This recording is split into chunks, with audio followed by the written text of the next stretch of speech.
పిట్టపోరు పిల్లి తీర్చే అన్నట్టుగా ఉంది ఈ వ్యవహారం. యుద్ధం జరిగింది ఉక్రెయిన్ రష్యాల మధ్య. రెండు దేశాలు ఈ పోరాటంలో భారీగా నష్టపోతే లాభాలను జుర్రుకుంటుంది మాత్రం అమెరికా. రెండు దేశాల మధ్య యుద్ధాన్ని నివారించి శాంతిని నెలకొల్పే ప్రయత్నం చేసిన అమెరికా గరిష్టంగా ప్రయోజనం పొందాలని చూస్తోంది.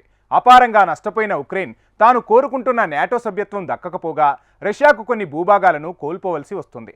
రష్యాకు అంతిమ విజయం దక్కలేదు. కానీ ఇంతకాలం ఆయుధాలు, ఆర్థిక సాయాన్ని అందించిన అగ్రరాజ్యం ఉక్రెయిన్లోని సంపదపై కన్నేసిందట.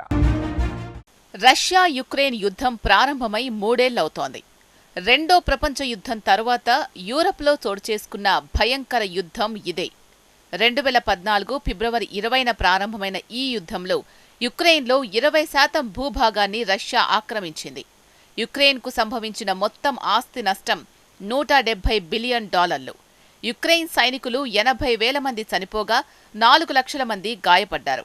60 లక్షల కంటే ఎక్కువ మంది యుక్రేనియన్లు యూరప్కు పారిపోయారు. జర్మనీ, పోలాండ్, చెక్ రిపబ్లిక్ అత్యధిక సంఖ్యలో ఆతిథ్యమిస్తున్నాయి.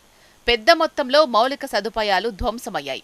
గ్రామాలు, పట్టణాలు అన్నీ మరుభూములుగా మారిపోయాయి. ఇళ్లు, పెద్ద పెద్ద భవనాలు పేకమేడల్లా కూలిపోయాయి. రష్యా, యుక్రెయిన్ అధునాతన ఆయుధాలతో పరస్పర దాడులు చేసుకుంటున్నాయి. ఎక్కడ చూసినా మృత్యువు విలయతాండవం చేస్తోంది. తమ దేశ భద్రత కోసం నాటో సభ్యత్వం అవసరమని యుక్రెయిన్ అధ్యక్షుడు జెలెన్స్కీ భావించడం రష్యా అధ్యక్షుడు పుతిన్కు తీవ్ర ఆగ్రహం తెప్పించింది.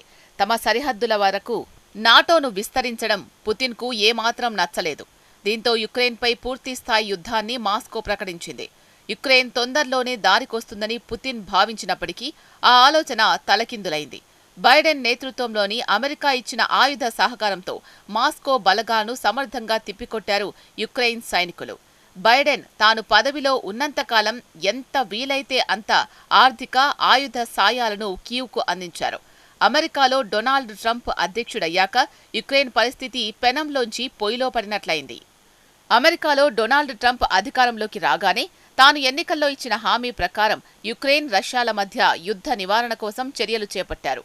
రష్యా అధ్యక్షుడు పుతిన్, యుక్రెయిన్ అధ్యక్షుడు జెలెన్స్కీలతో ఫోన్లో సంభాషించిన ట్రంప్ శాంతి చర్చల ప్రారంభానికి సౌదీ అరేబియా రాజధాని రియాద్ను ఎన్నుకున్నారు.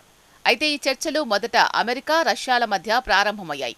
అయితే చర్చల్లో యుక్రెయిన్ను భాగస్వామి చేయకపోవడంపై అసంతృప్తి వ్యక్తం చేశారు జెలెన్స్కీ. కాగా ట్రంప్ తీసుకొచ్చిన ప్రతిపాదనలు యుక్రెయిన్కు ఇబ్బందికరంగా మారాయి. ముఖ్యంగా యుక్రెయిన్ కోరుకున్న నాటో సభ్యత్వం ఇకపై దక్కదు. అలాగే యుద్ధంలో యుక్రెయిన్ కోల్పోయిన భూభాగాలు రష్యా ఆధీనంలోనే ఉంటాయి. అమెరికా, యుక్రెయిన్లు ఈ ప్రాంతాన్ని దౌత్యపరంగా గుర్తించాలి. యుద్ధాన్ని ఆపితే ప్రతిఫలంగా కొన్ని తాయిలాలను ట్రంప్ రష్యాకు ఇస్తున్నారు అని అనధికార వార్తలొస్తున్నాయి.